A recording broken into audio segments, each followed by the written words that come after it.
ગીતાજીનો પહેલો શબ્દ ધર્મ અને ગીતાજીનો છેલ્લો શબ્દ મમ, મને મારો ધર્મ. ખ્યાલ આવી જાય કે મારે આ કરવું જોઈએ. બસ પોતપોતાનો ધર્મ છે. આપણે અહીંયા બધા આવ્યા છીએ તો ભાઈ આજે આ ગામ વાળાએ સવારથી સેવા આપવાની છે તો બસ આપણે આપી જ દેવાની. આપણો ધર્મ છે. આવતીકાલે બીજાએ સેવા કરવાની છે, આપણો ધર્મ છે. અને પછી આપણે એમ કહીએ મેં તો પૈસા ભર્યા છે, અમે કઈ સેવા કરવા નથી આવ્યા.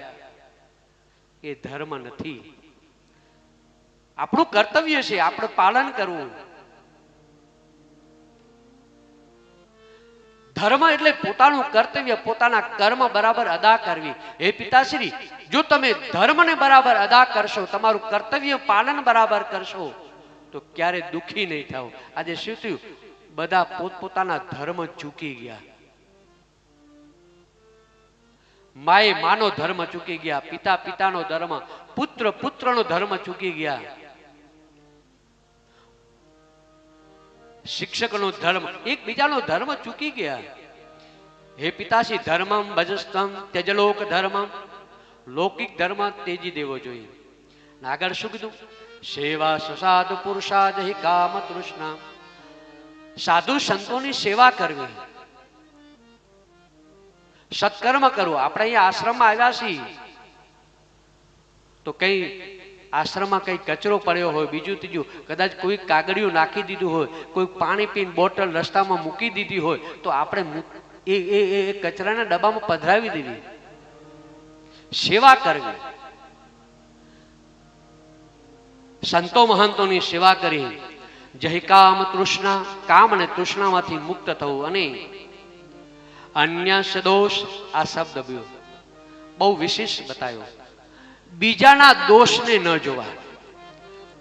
આજકાલ આપણે પોતાના દોષ નથી જોતા, બીજાના દોષ બહુ જોઈએ.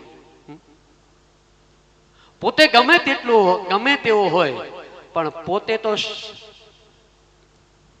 કે ચોરી કરવા ગયા અને ચોરી કરીને આવ્યું, પછી એક જગ્યાએ ભેગા થયા, પછી એમ કે હવે આપણે ઈમાનદારીથી બધો ભાગ પાડવાનો છે.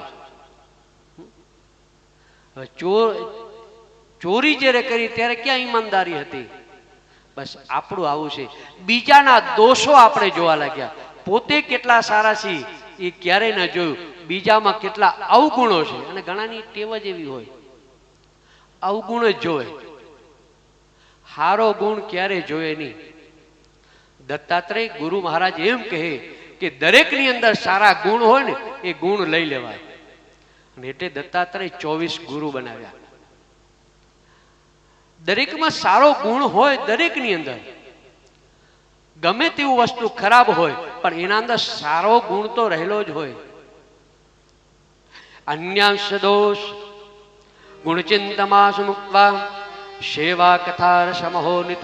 બસ ભગવાનનું ભજન કીર્તન વગેરે કરવું જોઈએ.